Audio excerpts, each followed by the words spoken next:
Season's greeting Pilipinas at welcome sa special episode ng The Working President.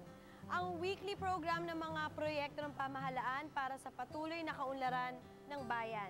Ako po ang inyong lingkod, Jolina Magdangal. Sa unang bahagi na ating special episode, hatid namin sa inyo ang mga naging programa ng pamahalaan na tumitiyak na may sapat na pagkain sa bawat hapag ng ating mga kababayan. Tunghayan din natin ang mga naging hakbangin ng pamahalaan para sa sapat at murang enerhiya. Narito ang special report on food and energy. Let's watch this.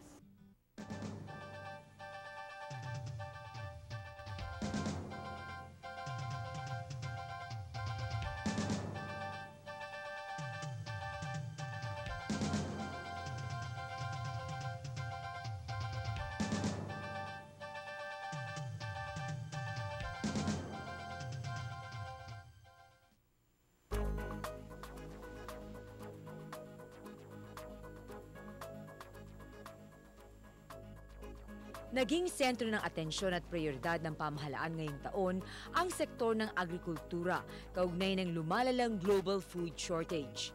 Damang-dama ito ng mga Pilipinong nasa mataas man o mababang antas ng lipunan. Lumobo ang presyo ng bigas at iba pang pangunahing bilihin. Ngunit hindi nagpabaya ang gobyerno. Agarang isinagawa ang National Food Summit noong April 4 sa Pampanga kung saan pinagsama-sama ang suhestyon ng mga stakeholders tungkol sa mga hakbang na maaring ipatupad upang matiyak ang kasiguruhan sa supply ng pagkain sa buong bansa. Bilyong-bilyong piso ang kasalukuyang ginugugol ng pamahalaan upang tugunan ang pangangailangan ng mga magsasaka at mangingisda, gayon din sa hanay ng paghahayupan. Kaya't nabuo ang 6 na assistance package na magiging katuwang ng sektor ng agrikultura, ang Fields Program o Fertilizer, Irrigation and Infrastructure, Education and Training, Loans, Dryers and Post-Harvest Facilities at Seeds. Kalahating bilyong piso ang inilaan mula sa Agricultural Competitiveness Enhancement Fund ang tutustos para sa fertilizer support at production ng mga organic fertilizers. Tuloy-tuloy din ang pagsasagawa ng mga bagong dam at communal irrigation systems upang makaabot ang patubig sa mga bukiring umaasa lamang sa sahod-ulan. Mahalaga din ang edukasyon at training ng ating mga magsasaka at mangingisda upang matutunan ang makabagong teknolohiya na makakatulong sa pagpapalago ng kanilang pananim. Kaya't bilyong piso din ang inilaang pondo ng Pangulo para sa Capability Building and Agricultural and Fisheries Education System. Naglaan din ng bilyong pisong pondo na gugugulin ng DOST para sa Technology and Engineering Development kung saan malaking bahagi nito ay nakatuon sa sektor ng pagsasaka. Patuloy din ang pamamahagi ng Department of Agriculture ng mga post-harvest facilities tulad ng hand tractors, rice threshers, mechanical dryers, flatbed dryers at rice mill. Malaking tulong din ang mga bagsakan o trading centers na itinayo sa iba't ibang lalawigan. Inatasan na rin ng Pangulo ang Kongreso na agarang maipasa ang batas na magbibigay sa mga magsasaka ng oportunidad na makautang gamit ang kanilang lupaing sinasaka bilang kolateral. At ang paglaan ng halos 2,000 ektaryang lupain na tatamnan ng mga certified seeds hanggang 2010. Epektibo din ang isinagawang Quick Turnaround Program o QTA o yung pagtatanim ng palay kahit sa panahon ng tag-ulan. Dati-rati kasi, 1 hanggang 2 beses lamang kung magtanim ang mga magsasaka. Ngunit ngayon ay 3 na. Katunayan ay bumaba na sa halagang 26 pesos ang halaga ng commercial rice kumpara noong second and third quarter ng kasalukuyang taon na umabot sa 50 pesos lalo na sa rehiyon ng Mindanao. Pinaigting kasi ng pamahalaan ng pamamahagi ng NFA rice sa merkado at kinasuhan ang mga rice hoarders. Sagana rin ang naging ani lalo na sa Central Luzon na itinuturing na rice granary ng bansa. We plan on working hard the next 2 years to fulfill our agribusiness agenda until the day my term ends. We will fight for the economy, which includes food security, for education, which includes research, extension, and the environment, which includes sustainable agriculture and upland agriculture.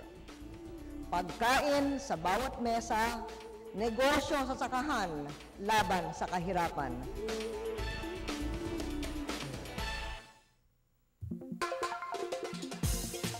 Isa pa sa prioridad ng Panguluhang Arroyo ay ang pagkamit natin ng energy self-sufficiency. Sa kasalukuyan ay umaasa tayo sa langis o fossil fuels na inaangkat natin mula sa mga oil exporting countries. Ang presyo ng mga diesel at gasolina na pangkaraniwan nating ginagamit ay nakasalalay sa galaw ng halaga ng krudo sa pandaigdigang merkado. Nitong 2008, ilang mga hakbang ang ginawa ng pamahalaan upang mapalapit tayo sa inaasam na energy independence. Sa unang bahagi ng taon, sa gitna ng patuloy na pagtaas ng presyo ng krudo, idinaos natin ang kauna-unahang Energy Summit upang magkaroon ng konsultasyon sa pagitan ng iba't ibang sektor ng enerhiya. Nilayo ng summit na makarating tayo sa mga solusyon kung paano maiibsan ang epekto sa ating mga mamamayan ng napakataas na halaga ng langis. Nagpulong ang mga representante mula sa akademya, sa mga oil companies, mga international investors, mga transport organizations at mga dalubhasa sa agham ng enerhiya. Sa kalaunan, ilang mahalagang punto ang napagkasunduan gaya ng mga resolusyon sa renewable and alternative energy development, energy efficiency, oil and gas exploration at oil price management. Kabilang na rin dito ang pagbuo ng mga estratehiya upang masiguro na magagampanan ang mga inisyatibong ito. Bahagi ng mga hakbang para sa konserbasyon ng enerhiya at energy self-reliance ay ang pagpapatupad ng Biofuel Act of 2007. Masigasig ang naging kampanya ng pamahalaan sa paggamit ng langis mula sa mga ibang pinagkukunan. Kasama sa implementasyon nito ang paggamit ng mga alternatibong transport fuels gaya ng compressed natural gas o CNG, cocoa biodiesel, ang pagpapalawig ng paggamit ng jatropa bilang langis at ang pag-convert sa mga sasakyan para makagamit ng mas murang liquefied petroleum gas o LPG. Sa huling bahagi ng taon ay inilunsad ni Pangulong Arroyo ang LPG Tricycle Conversion Program bilang pagtibay ng partisipasyon ng iba't ibang sektor ng transportasyon sa layuning maging matatag ang kalagayan ng ating enerhiya. Ang pagtitiyak din ng energy conservation ay alinsunod sa hangarin nating maging energy self-sufficient. Sa isang nationwide ceremony, idinaos ang Palit Ilaw campaign, kung saan pinangunahan ni Pangulong Arroyo at Energy Secretary Angelo Reyes ang symbolic na pagpalit ng mga ordinaryong ilaw sa mga compact fluorescent lights o CFL na ilaw na may mas mababang konsumo sa kuryente. Bukod dyan, isa sa pinakamahalagang hakbang na ginawa ng pamahalaan para sa sektor ng enerhiya ang pagsasabatas ng Republic Act 9512 o ang Renewable Energy Act of 2008. Malinaw na nakasaad sa batas ang polisiya ng Pilipinas na mag-develop ng renewable energy resources gaya ng biomass, solar, wind, hydro, geothermal, ocean energy at hybrid systems.